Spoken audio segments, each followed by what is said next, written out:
Добър вечер! За пръв път ми се случва да съм на сцената на събитие, за което не зная какво ще се случи. Единственото, което мога да ви обещая, че тази вечер душата ни ще остане без грим, макар че повода, който ни събира е грим под душа, че ще се случи преживяване и че това, което ще ни обединява, е една единствена дума – любов. Пожелавам ви да я усетите с всичките си сетива и съм сигурна, че това ще се случи тази вечер. И за да можем да тръгнем в пътешествието и в магията, нека да започнем с това, което според мен ще отвори най-силно сетивното, с музиката. Искам да поканя на сцената страхотната Мария, в магията на която ще останем в следващите минути.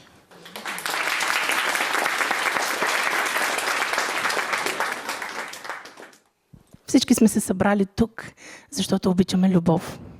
Защото обичаме и думата любов, състоянието любов и всичко свързано с любов. И тази вечер с музиката, която ще направим заедно, искам да изненадаме любов. Защото тази музика, която сега ще чуете, ще бъде с хендпан и ще може да се включвате и вие заедно с мен. Не се притеснявайте, който тон си усетите, него да изпеете заедно с мен и така ще направим една голяма музикална картина.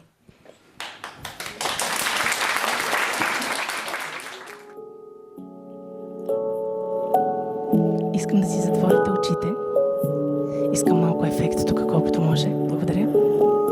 И да усетите музиката, която излиза от пръстите на този хубав инструмент.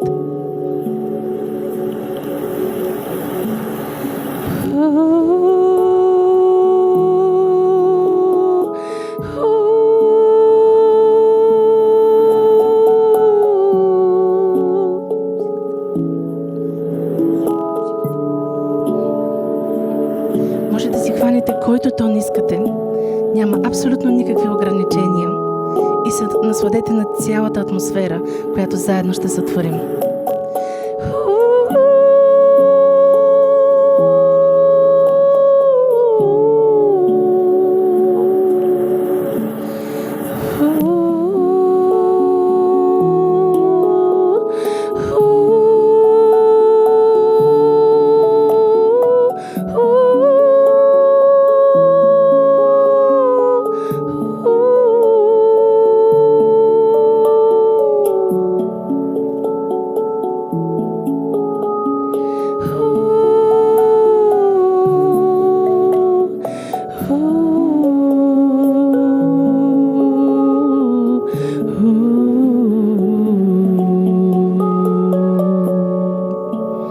Искате ли да си изберете тон? Подавам ви един, може да изпеете този, кой както го усещам.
леко лирично начало.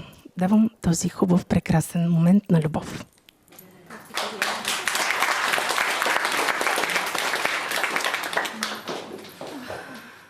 Благодаря на всеки един от вас, че е тук тази вечер и че си е отделил от времето, което в момента е най-скъпо. И добре, че смених концепцията, която бях хванала. Мислех, като ще сгрим под душа, да карам до край, да няма половинчати неща. Обаче представих си как ще кажа на екипа около мен: ще имаме душ, ще имаме размазване, ще имаме пяна, и реших да запазя достоинството. Да не говорим, че не си представям как такива прекрасни хора, които са с мен днес на сцената, трябва да ги строя в банята през цялото време. И затова реших по друг начин да го изкараме представянето, като хората наистина, които са около мен, са прекрасни и благодарение на тях няма да се размият нещата. Това, което искам да направя в момента, да ви представя тези, които ще видите и ще чуете тази вечер заедно с мен тук на сцената. Това е Цвети Георгиева, Мария Хубенова, вече я чухте. Сега, на трето място слагам, защото е кавалер, Димитър Драганов. И ще чуете по-късно Наталия Градинарова, която не присъства в момента, но е изключително важна част от това събитие. Освен и другите хора, които седят отзад и подкрепят всичко, което се случва днес, за което много благодаря. И в представянето, както и в книгата, днес аз няма да бъда под прожекторите. Под прожекторите ще бъде това, което всеки един от вас носи. Аз само ще държа светлината. И написах тази книга не за да разкажа живота си. Написах тази книга, за да може всеки от вас да разпознае себе си вътре в нея. Не по хронология, човешки. Защото живота ни много рядко се подрежда по дати. В повечето случаи той е подреден по усещания, емоции, по нашите срещи, раздели, онези моменти, които ни карат да се чувстваме неподготвени и променят целия ни свят. Много съм била откровенна вътре. И това откровение съм го направила, защото искрено вярвам, че в споделянето се ражда близост. Онази близост, в която не се обясняваш. Онази близост, в която разбираш, че още някой е минал по твоя път и още някой те разбира не с думи. Разбира те с опит. Защото ние много често нямаме нужда от това да получим готови решения, напътствия, да получим съвет. Ние имаме нужда от човешко присъствие. Това присъствие, в което да се разтворим и да оставим нашите прегради, да освободим това, което имаме вътре. И не написах тази книга, за да разкажа живота си. Написах тази книга, за да дам пространство всеки един от вас да открие себе си вътре, в нея. Да погледне живота, който е минал назад, не като присъда. Въобще всичко, което минаваме, е път. И този път колкото и да е страшен, колкото и да е болезнен, той има и друга роля, която е със смисъл. Всяко едно нещо, което ние преживяваме, записваме го вътре в себе си и то живее, но ролята, която му приписваме, може да я приписваме всеки ден. И тази роля, която казвам, може да ни изгражда, но може и да ни разрушава. И това преценяваме само ние. За съжаление, много често оставяме негативното да работи и в този контекст не се възползваме да променим живота си в това, което можем да направим за него. Тази вечер няма да ви водя само с думи. Тази вечер ще ви поканя да влезете вътре в себе си чрез сетивността си и да видите какво има в тялото ми, в тялото ви, там вътре, за вас. Сега предстои да се затъмни осветлението и да се впуснем в някои откази, които сме приготвили за вас от книгата ми. Благодаря ви.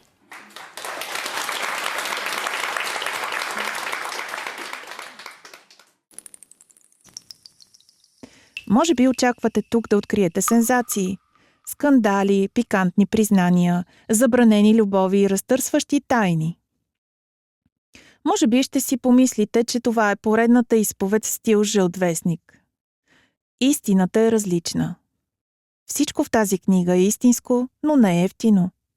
Да, има моменти, които звучат като роман или като филм, с страсти, загуби, драматични обрати и неочаквани победи. Но нищо от това не е измислено. Това е животът ми. Имаше нещо вълшебно в онзи момент, когато се прибрахме от дома с Лъчезар. Аз, майка с 3 деца, 3 различни души и един голям общ дом. Мечтаях за този миг. Всички заедно. Аз, Лъчи, Елинка и Давид. Да събера семейството си под един покрив и да усетя, че макар животът да ни изпитва, любовта не се дели. Тя се умножава. Днес знам, че няма безгрешно семейство и няма съвършена рецепта за родителство. Има само избор – да си честен, да показваш истината си и да учиш децата си да не лъжат за своите истини. Защото семейството се крепи на доверие, а доверието се ражда от честността, колкото и да боли понякога. Ако утре някой прочете тези редове, нека знае. Твоето семейство може да изглежда различно от моето. Може да имаш свои раздели, други събирания. Може да имаш загуби и победи, които не приличат на моите.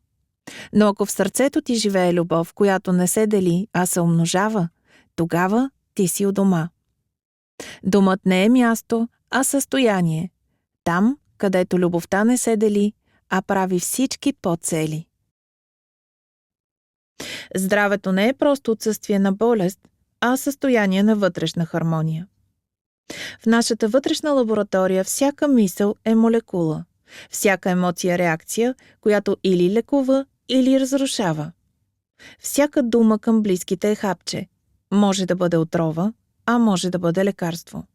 Когато слушаме интуицията си, назоваваме преживяванията и търсим смисъл, тялото се подравнява. Дишането се успокоява, сънят се връща, лицето омеква. Когато приемем трудностите като тренировка, а не присъда, ние тренираме и мозъка и сърцето да избират пътя нагоре. Тогава здравето е живо равновесие. Състояние, в което мисълта е ясна, емоцията чиста, а думите ни – балсам за нас и за онези, които обичаме.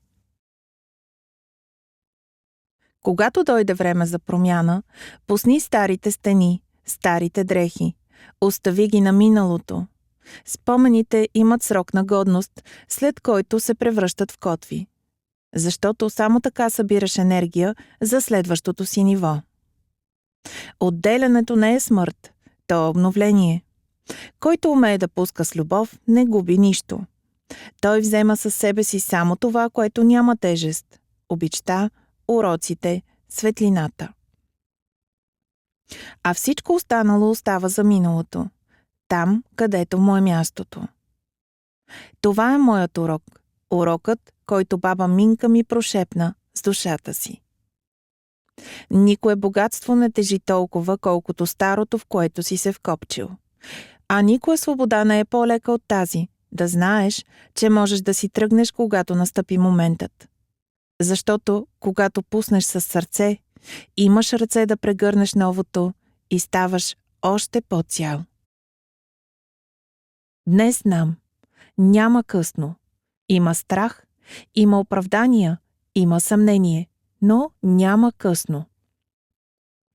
И казвам това не само на пациентите си, а и на всеки, който ще отвори тези страници. Защото истината е проста. Твоят живот не приключва, когато другите го обявят за провален. Твоят живот е само твой и никой няма право да ти отнеме възможността да го изградиш отново, да го изпълниш със смисъл, топлина и светлина. Може да се спънеш, може да изгубиш, може да паднеш толкова ниско, че да мислиш, че няма връщане. Истината е, че винаги има. Докато дишаш, има. И най-важното признание, което можеш да си подариш един ден е: почти се отказах, но не го направих. В това е смисълът. Не в безупречността, а в упорството. Не в това да вървиш по права линия, а в това да имаш коража да се изправяш отново и отново. Чудото не идва отвън. Чудото е в човека, който намира сили да започне от начало, въпреки всичко. И когато направиш тази крачка, разбираш, че никога не си закъснял. Защото животът започва отново точно там, където ти избереш. Посвещавам тази книга на всички, които живеят в това смело време на промени. Време, в което всеки от нас преминава през свои търсения, препятствия и дълбоки вътрешни събуждания. Препятствията не са наказание, а провокация. Покана да извадим Твореца вътре в нас, да създадем смисъл там, където вчера е имало само болка, да усетим вкуса на истинското удовлетворение, на силата и на израстването. Посвещавам тази книга на хората, които се учат да обичат себе си, другия, живота. На всеки, който ще разпознае в тези страници част от своя собствен път. Тази книга е за вас.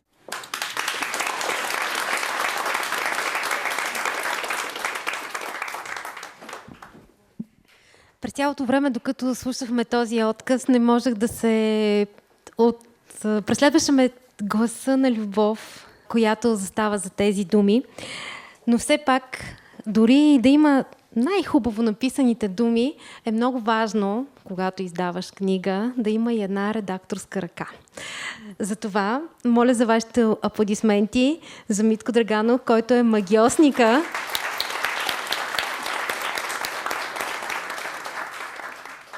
Минал през всички думи в тази книга. Митко, заповядай тук до мен. Ето и микрофон за теб. Всъщност, когато попитах, ако искаш да седнем, за да се чувстваме добре, когато попитах Любов как избра този редактор, тя ми разказа една много интересна история, която те моля сега да споделиш тук с нас. Добър вечер на всички вас, които сте тук заедно с нас на представянето на книгата "С грим под душа", на, бих казал, неотразимата и неописуема с думи любов. Нашата история започна в края на месец септември, когато през една нощ аз попаднах на това, че Любов търси редактор на своята първа книга. Установихме контакт. Установихме един много жив, човешки, емоционален контакт. И в последствие разбрах за каква личност наистина става въпрос. Колко емоционален, отдаден и целеустремен човек е на път да издаде своята книга. Процесът беше лекота. Процесът беше като общ танц, който заедно извървяхме през тези няколко месеца. Впоследствие, както и някои хора споделят в книгата, някои казват, че първо са чули за нея, след това са я видели и веднага са усетили нейната магнетична личност. За други хора в книгата, които са нейните най-близки хора, любов е образа на тази женска опора, светлина, топлина. Трети, които също се включиха в книгата, споделят, че са видели любовта на мрачен житейски завой. И точно след това тяхно взаимодействие всичко се е променило коренно. С тези думи искам да кажа, че пред нас стои една многополюсна личност. Многополюсна, интересна и отдадена личност. Аз имам щастието да съм един от първите хора, които да прелистят книгата, дори може би не в напълно финалния вариант. Усещането е наистина неописуемо, не ти се вярва, че всичко това може да се събере в една толкова крехка личност, каквато е любов. Позволих си да го дам и на моите родители. Те бяха възхитени. Съжалявам, че тази вечер не са тук, защото много искаха да се запознаят с теб. Какво беше първата ти мисъл, след като ти прелисти страниците? Чисто като от гледна точка на редактора. Бестселър ще стане ли? Или...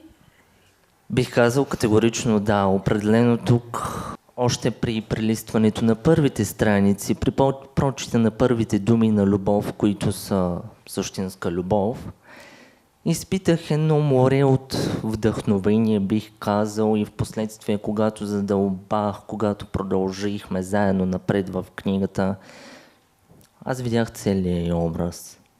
Образа на жената, образа на майката, образа на жената си глита и момичето си с мечтите, на българската литература, която вече изненадва всички в издателската сфера, бих казал. Аз се нарекох нежната амазонка. Всъщност ще имате възможност преди финал на тази вечер, която ми се иска да не свършва, да си зададем своите въпроси и да имаме един разговор. Но, Любов, ти дирижираш събитието тази вечер. Има време. Така че ние с Митко сега ще оставим микрофоните, за да се отдадем на твоето изкуство. Сега тази вечер съм приготвила за вас да ви направя едно изживяване. Като в това изживяване ще кажа, че всички сме се раждали. Ако някой е дошъл по друг начин, използвал е нещо по-креативно, днес ще бъде малко пренебрегнат един вид. Уважавам оригиналността, но ще се придържам към класиката. И така, когато се родим, ние не идваме с мисли, ние идваме с усещания. В живота влизаме не с проект, влизаме с чувствата, които изпитваме през сетивата си и най-вече през допира. В момента, в който поемем първия си дъх и нас ни прегръщат ръце, които не обясняват нищо, но казват всичко. Тук си, жив си, в безопасност си. Това е езикът, който е свързан с нашата сетивност. И този език ние не го забравяме цял живот. Само спираме да го ползваме. С времето започваме да приемаме себе си като проект, тренираме, храниме се здравословно, добавки, всичко, което считаме, че е необходимо за този проект. Но всъщност, в интерес на истината, забравяме, за съжаление, много често, че тялото ни се нуждае преди всичко да бъде усетено, да бъде докоснато, да бъде прегърнато. Нуждае се от близостта, от тази човешка близост, която е изключително важна и сме я познали от първия си момент. Защото сетивата са лукс. Сетивата са истинския мост между нас и живота, между нас и другите, не на последно място, а на първо, между нас и самите нас. И в днешното време, в което има много шум, в което ни се налага много да бързаме, се случва така, че чак когато ни заболи, чак тогава ние спираме и се обръщаме навътре. Чак тогава ние усещаме какво има вътре. Чак тогава ние се свързваме с тази сетивност, която ни дава сили да продължим нататък. Която ни дава сили да минем на друго ниво. И сега ще ви помоля, получихте едни картички, да си отворите вътре картичките и да си вземете листчето. Не бързайте. Пипнете го. Усетете го. Листчето е абсолютно обикновено. Няма нищо претенциозно в него. Нищо. Но може да носи много и голяма стойност. Понякога най-истински ценните неща идват без претенция. Остават някъде там, във ъгъла и чакат да бъдат разпознати. И сега ще ви накарам да се обърнете в себе си, към себе си и да си кажете една фраза. Аз съм си аз. Усетете я. Тя е като специфична спирала вътре към самия себе си. И бих искала да се ориентирате и да си зададете този въпрос наистина вътре в себе си, в дълбочина. Кой съм аз? Аз съм си аз. Аз съм си аз. Кой съм всъщност, когато не обяснявам нищо? Кой съм в този свят? Какво прави този живот мой? Къде съм живял по навика, не по избор? Къде съм живял, защото е трябвало, а не защото съм избрал? Всеки от вас има възможност да си зададе много въпроси, които са свързани лично с него.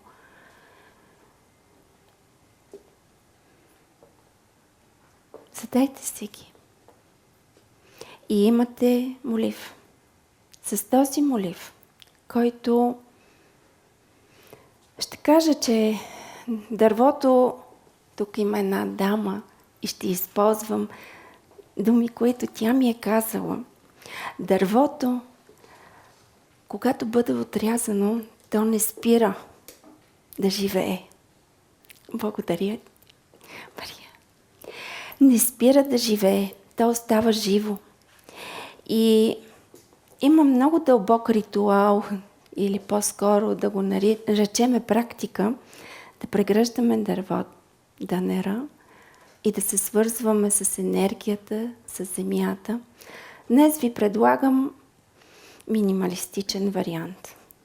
Може да запишете на листчето дума, изречение, усещане, това, което усетихте. И дори водата, въпреки че изглежда като жест, всъщност тя е покана да отпиете глътка, да влезете в тялото си. Да влезете в тялото си, в дъха си, в тук и сега и да спрете за кратко,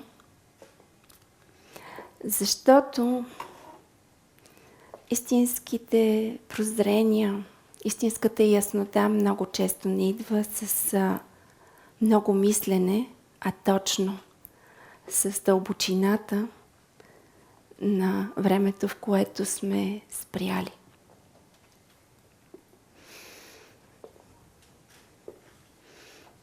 Вътре в пликчето имате нещо като печатче. Видяхте ли го? То не е за останалите. То е за вас. То е да си запечатате листчето, на което може да напишете всичко, а може и нищо. И това е обещание към вас.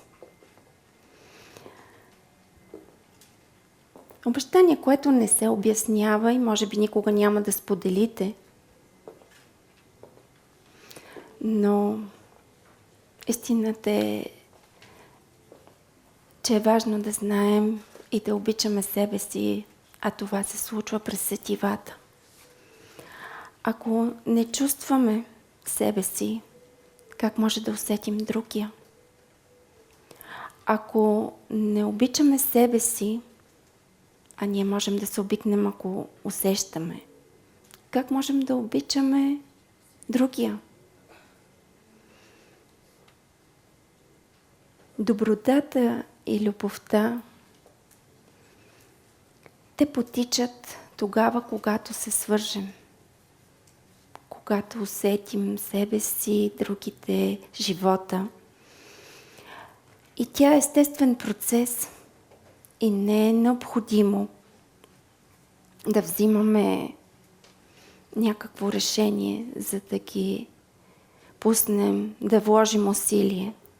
Те вървят по един естествен начин, когато ние се чувстваме в този свят на мястото си. Когато този поток потече в нас, тогава ние нямаме необходимостта да нападаме, за да се защитим. Излиза необходимостта да доминираме, за да сме значими. И тогава всичко става като дъх и започва да тече през нас и любовта, и добротата. Благодаря ви.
Благодаря ти, прекрасна Мария. Всъщност, аз след това изпълнение оставам без думи, след това, което носи любов, също оставам без думи, но сега по сценарий сме записали разговор с всички вас тук, които присъствате в залата. Аз мога да подавам микрофон, за да е комфортно на хората. Има микрофон допълнителен. Ако желаете. Мисля. Разбира се. Искам първи въпрос обаче тази вечер да е към теб. Да. С грим по душа, кога се роди идеята за с грим по душа, но ще те помоля ти да застанеш от тази страна, за да си по-близо до хората. Как започна всичко? Големите проекти идват неочаквано. В един момент разбрах колко ми е интересен живота и как помага на моите пациенти. Защото повечето от вас са лягали на кушетката при мен и съм вадила иглите. Там съм различна. Даже някои не ме познаха, защото съм без престилка. Но много често това, което спасява и лекува психосоматичната нота, е личния опит. Това, което аз съм преживяла, оказва влияние и подавайки примера от моя живот, дава сила, дава огледало. Точно, че не си сам, че има и друг, който е минал по пътя. И реших, че е време. Аз се засмях вчера в предаването в BTV радио и казах, просто щеше да стане много дебела книгата и не искам да притеснявам. Първо, не може да се прибере в чанта, второ, никой няма да започне да чете толкова дебели. Това имаме и аудиокнига. Да, имаме и аудиокнига, която много скоро ще бъде налична. Кой ще е първият, който иска да попита нещо, Любов? Може и без микрофон, също може и само от място. Ако имате въпроси, още преди да сте разгърнали книгата или лично към нея, като към човек, не само тя да пита по време на нашите сесии. Тъй като знам, колко е трудно някой да се престраши, макар че тук сме си само свои хора. Има един господин отзад, който иска да... се вълнувам от тези въпроси, искам да задам един такъв въпрос. Вярно ли е, това е една мисъл, вярно ли е, че любовта е нещо, от което всички се нуждаем и което никога не ни стига? Ни продължава и което не даваме винаги, не даваме достатъчно. Любовта е нещо, от което всички се нуждаем, и което никога не стига, и което никога не даваме достатъчно. Това вярно ли е? Аз съм на мнение, че любовта е изобилие, което има около нас. Защо не ни стигали? Да, вярно е. Според мен е вярно, особено в днешно време е вярно, че не ни стига любовта. Ще кажа нещо, което е лично мое. Когато човек или ситуация ми причини болка, тогава аз оставим това в миналото. Не говоря нищо пред себе си, което да е негативно, никаква мисъл. Защото ако има нещо такова, истината е, че ние даваме огромен ключ на врата, която заключва сърцето ни. И това води до недостига на любов. Дори да сме наранени, дори да има неща, които ни стресират, истината е, че те имат своята роля и е хубаво да намерим прочита, за да може да няма дефицит на любов. И имаше втора част на въпроса, ако нещо не съм отговорила, но не го чувам. Аз благодаря за отговора, но се сещам за писмото на Лора Боядов. Тя казва, че твоята любов не стига. И намирам различни отговори. част беше, че ние никога не даваме достатъчно любов. Трябва да бъде. Когато се свържем с себе си и когато изобилието е вътре в нас, когато кошницата вътре в нас е пълна с усещане за самия аз, считам, че раздаваме спокойно. Можем да го правим. Заповядайте, разбира се, даже не е нужно да вдигате ръка, направо започваме. Бог, ти даваш ли рецепта за щастие? Рецепта за щастие? Дай рецепта за щастие. Искаш да видим напред?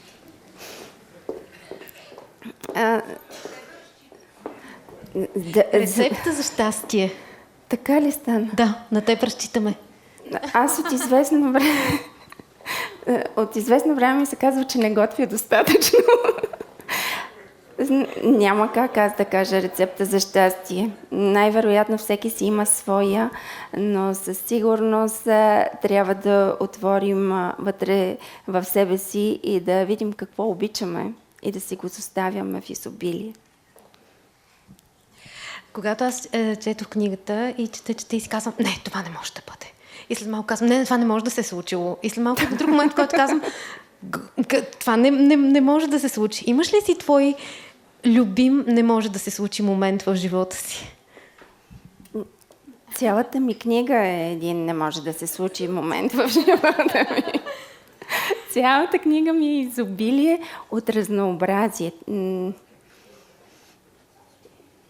Някой има ли въпрос, който е свързан с конкретен момент, защото много хора са прочели книгата, между другото. Да. Понеже аз не съм чела, ми е изключително интересно. Дали можеш да ми споделиш защо реши да кръстиш книгата си с Грим под душа? Да, името с Грим под душа е доста вълнуващо и това е граница за мен и вътрешно изживяване.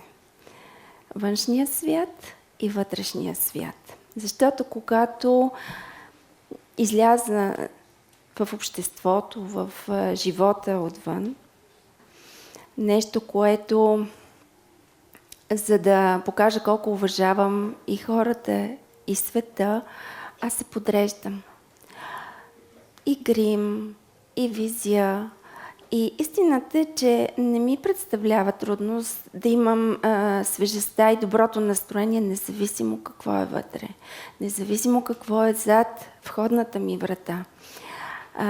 Това вдъхновение, което аз получавам, когато изляза, защото има толкова много хора, които заслужават да бъдат прегърнати, които заслужават да видят светлина от мен и въобще няма смисъл и не биха могли да ми помогнат, защо да умножавам негатива. И аз това го правя. И много често толкова съм подредена, въобще не се разбира какво е като изживяване, защото всеки от нас преминава загуби, преминава проблеми. И когато се прибера, когато вляза и сваля грима, сваля тази част, която е била навън, аз изживявам един вътрешен момент, който е благодаря. Благодаря за свежестта, която получих в отговор. Благодаря за това, че не само измивам грима си, а и вкарвам свежест вътре в себе си. И този момент за мен е точно комуникацията между контрастите, които се размиват и всъщност се ражда още повече светлина, защото обичам, и тук ще кажа, един пламък може да даде на хиляди други от себе си и да ги запали, без да губи от собствената си сила. Вярвам в това и с грим под душа често ми е конфигурация на сълзи и усмивка, но от хубаво чувство.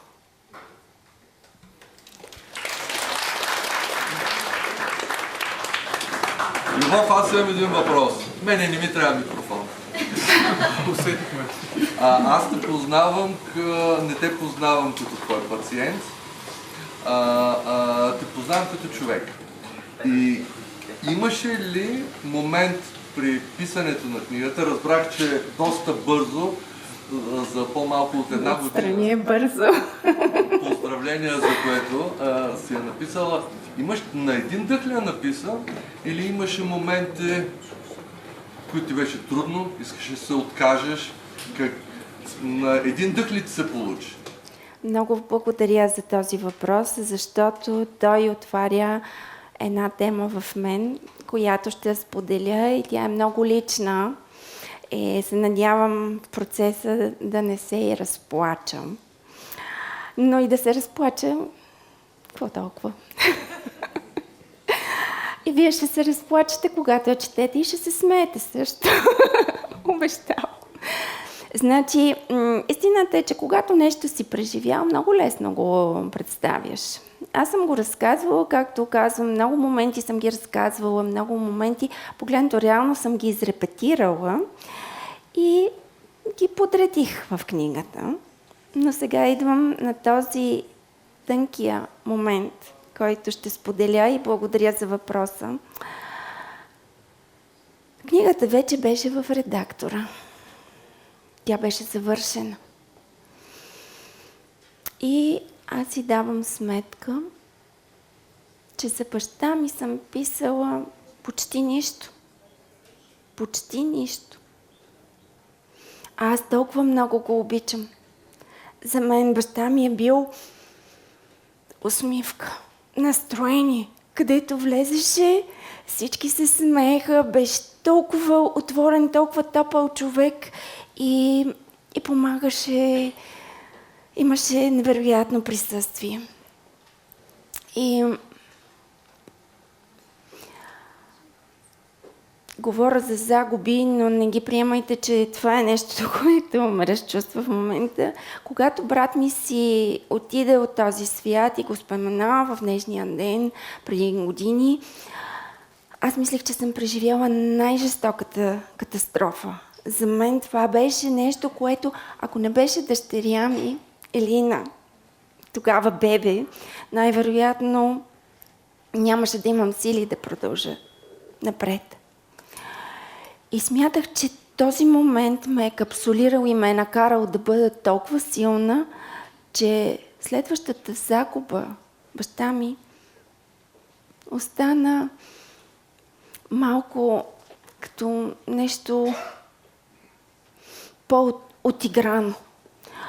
Отделно в тази загуба аз се почувствах важната, за да подкрепя мама, да застана до детето ми и да съм като стожер на това трио. Тогава точно си обещах, че ще имам повече деца. Не, а 3. И какво се случи? Аз установих, че баща ми съм го оставила неизживян. И като че ли цялата книга е написана, за да се върна и да преразгледам връзката си с него. И всичко, което ни е разделяло, не е с лошо. И накрая живота ни раздели, когато той си отиде по-млад от мен. Но определено в този момент ми трябваха 3 дни, за да мога да застана и да пиша. И това за мен е много, много значим момент, защото там всъщност получих едно освежаване и вътрешно пречистване. Благодаря ти за въпроса.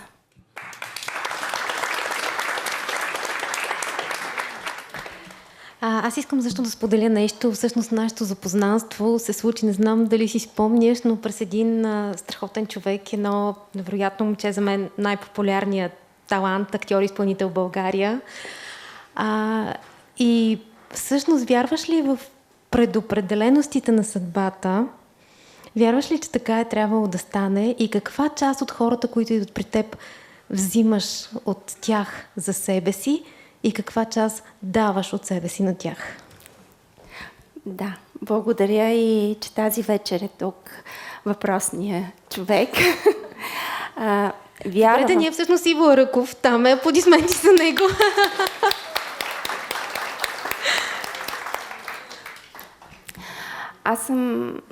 Аз съм силно убедена, че няма случайни срещи. Няма нищо случайно, поне в моя живот. И всеки, който идва при мен, е човек, който е Вселена и с който обменяме на равни начала. В никакъв случай не мога да кажа, че един дава повече, друг по-малко. Затова пък си запазвам правото и тези хора ги няма тук, но аз отказвам. Аз когато почувствам, че някой не е човек, за който мога да бъда лечител, човек, на който мога да дам, просто отказвам. Всичко има значение. И не е случайно. Само след малко ние ще продължим разговорите, може би в неформална обстановка, но сега ми се иска да те оставя на сцената за пореден път тази вечер, за да почнем добротата. Да. И сега искам да кажа нещо важно.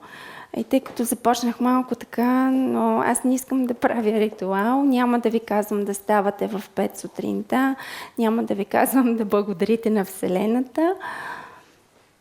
Добротата. Днес е Международен ден на добротата, на доброто. И това е избор, който правим всеки ден.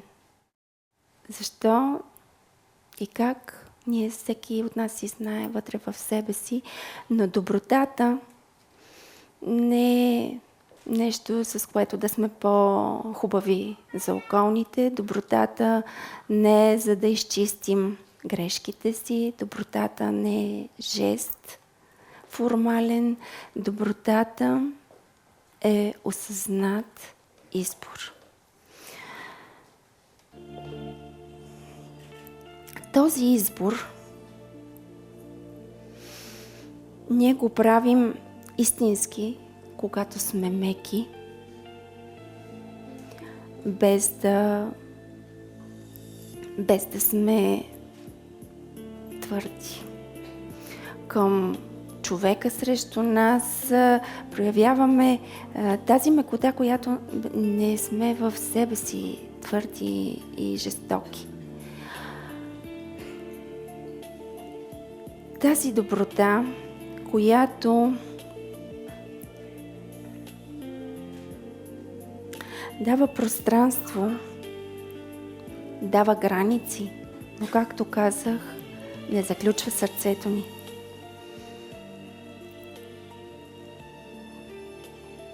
В днешното време много често ние попадаме в ситуация, в която изнемогваме и мислим, че сме добри. Чакаме повече отколкото е необходимо и мислим, че сме добри. Мълчим и мислим, че сме добри. Но всъщност добротата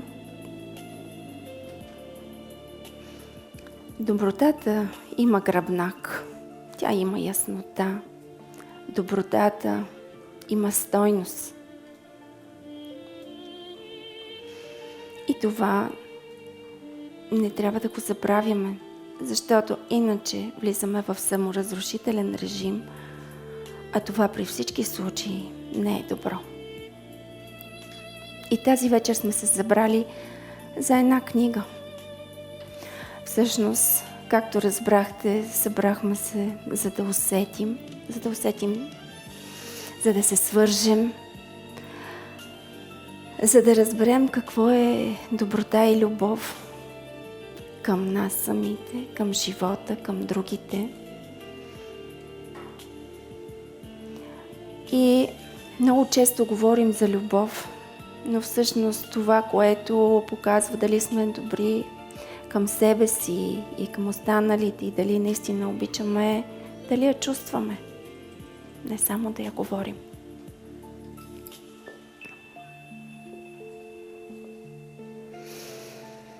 Днес може някои от вас да пожелаят и да останат в пространството, което представям,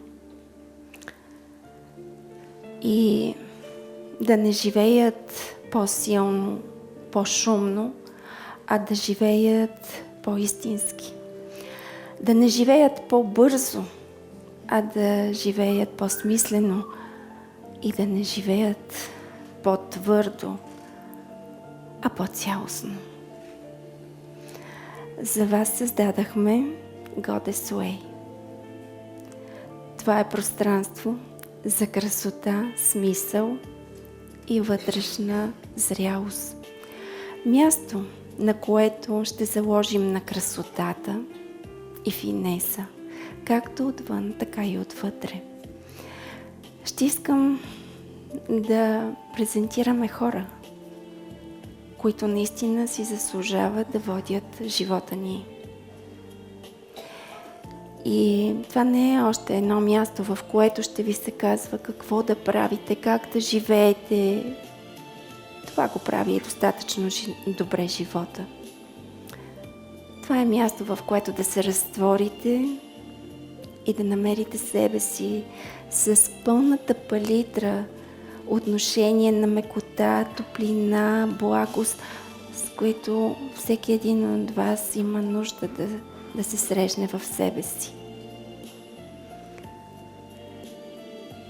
И ще съм благодарна на всеки един от вас, ако тази вечер си тръгне с едно усещане, че животът е по-силен от страховете ни, че е по-богат от съмненията ни, че е пълен с възможности и тези възможности чакат да бъдат избирани, чакат енергията ни, за да бъдат реализирани в прекрасни неща, които останалите също ще бъдат зарадвани. Знаете ли, живота е за живеене. Живеене не как да е, а с усмивка. Благодаря ви. Благодаря ви, че сте тук и сега. Любов, аплодисментите за теб тази вечер, но сега искам да те поканя на столчето на автора и всеки един от вас, който иска да се докосне персонално до книгата, до Любов, хората, които може би за пръв път я виждат тази вечер, заповядайте натам и да преминем към любимата за всички по-неформална обстановка. Разбира се, имаме си и фотографии, снимки, така че заповядай.